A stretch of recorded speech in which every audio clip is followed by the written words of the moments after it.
वयाच्या 83व्या वर्षीही शरद पवार मराठा समाजाला न्याय देऊ शकलेले नाहीत, राणेंचा आरोप. तर अजित पवार शरद पवारांची सत्ता येऊ देणार नाही, राणेंचा दावा. कुणी बोललं म्हणून अंगाला भोकं पडत नाहीत, सुप्रिया सुळेंच्या टीकेवर अजित पवारांचं नाव न घेता बारामतीतून पलटवार.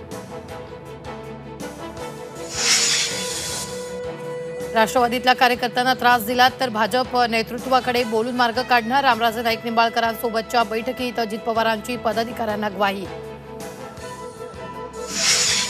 बारामतीत अजित पवारांचं शक्तीप्रदर्शन, 2000 बाईकसह भव्य रोड शो. तर संधी दिल्यास बारामतीतून लढण्यास इच्छुक, जय पवारांचं सूचक विधान.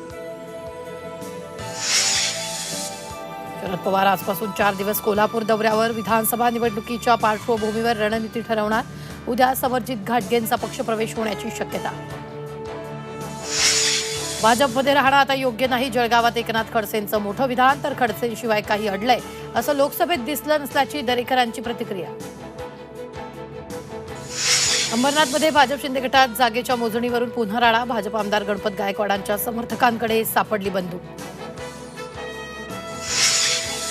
यवतमाळ, हिंगोली, बीड, परभणीत मुसळधार पावसामुळे दाणादाण. अनेक गावांना पुराचा वेढा. गावकरी, जनावरं पुरात अडकली. शेतीचंही मोठं नुकसान.